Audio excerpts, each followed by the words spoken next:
right click on it, copy. And then I'm going to go to where I have my PTC stuff, Hvac 2, and I'm going to do right click, paste, and put it in there.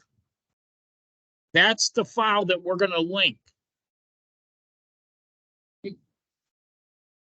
We're going to begin a new file in Revit, and it'll end up in this same folder, and it's going to be called Large Office MEP. And then this file will get linked to it. And those files should always travel together anywhere you go. You know, if you send them to somebody, you should send both. That way there, they have the linked file and the actual file. Now, why are we linking the large office to the large office MEP file? Here's why. If we link that file and then they go back and make changes to the architectural building, they move a wall, relocate a door, do any of that, our linked file, the next time we log in, it'll automatically be updated already. We won't have to worry about going back and changing anything. So that's why we're linking the architectural file in. Right? So you should have this large office file, store it in your Hvac 2 folder, and that's all you need to do right there. If it open, go ahead and open it up. I'll give you just a couple seconds here. Make sure you.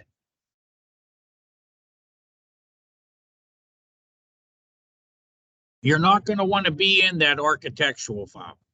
Close it. That architectural file, we're going to link to another file. You don't need to do anything inside that architectural file. Close it.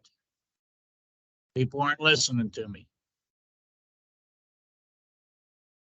I know you can look at it later. So here's what we're going to do. Watch. We're going to do new project. Ready? Here we go. So you're going to go new right here. Make sure it's on project and browse and find the mechanical template. It's called mechanical default. Now you'll notice if you look in there, there's also an electrical default, a plumbing default, so on and so forth. Why are we picking the mechanical? Because that's the first one we're going to start with. We're going to put in the HVAC first. All right. If we were going to put in lighting first, we'd pick the electrical.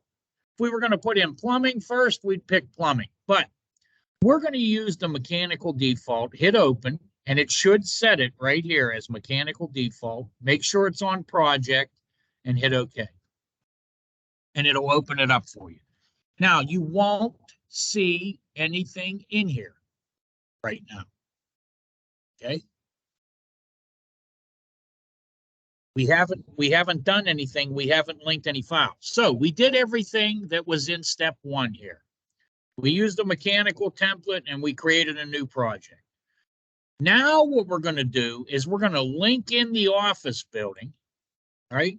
And in the properties bar, we're going to click on it in properties and make it room bounding.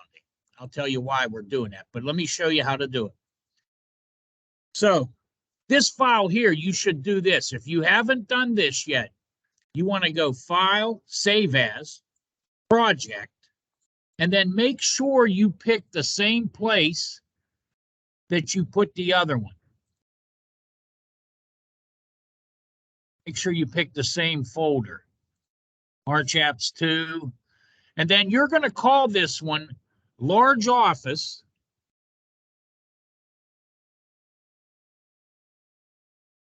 MEP, all capitalized. Large Office MEP, all capitalized.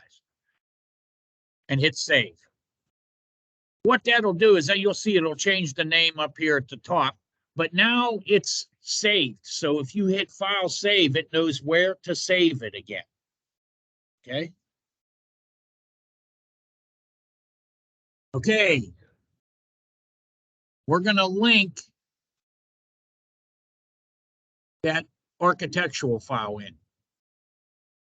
So if you go to the Insert tab, up at the top of your file, go to the Insert tab.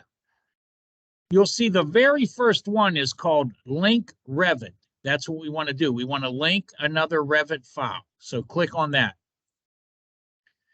It should default to that folder, but go to your folder if it does not and pick large office and hit open. Now it'll take a few seconds for it to load in because there's a lot of architectural graphics in that. But when it's done, it should take you right to there it is, first floor of that building. Now you're going to see it comes in halftone.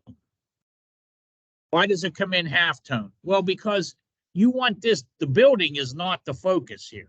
The focus is the HVAC, the lighting, the power, the plumbing. So all of the building, it kind of goes to a gray type style, okay? And if you click on level 2, you'll see you got level 2 of the building there, so on and so forth. Now, this building has 3 levels to it, okay? Right now, all we see is 1 and 2, and even in the ceiling plans, you see 1 and 2. There's no 3rd level. Well, we have to create that, okay? And I'm going to show you how to do that next. But let's take a look at our steps. All right, we linked this in, but what we didn't do is make it room bounding. This is very important because when it does calculations to figure out how many CFM in each room and stuff, we want it to do it by room, not by the whole building, right? So how do we take this link here, this linked file, and make it room bounding? Well, you do it like this, and you could be on any floor, it doesn't matter. You'll move until it highlights the box like that and pick on it.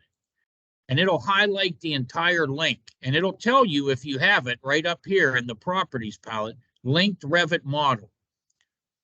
Click on edit type. You're going to see the top box where it says constraints, it says room bounding. Click and check that box, room bounding, and then hit OK.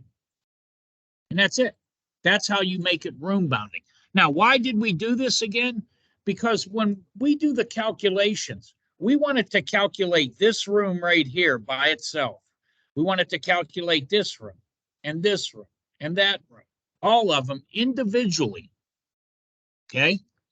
And give us the report individually. We don't want to see how much CFM is for the whole building. That's not what we want. We want to do it by room, so then we can figure out how many diffusers we're going to need in that room, how many CFM per diffuser, so on.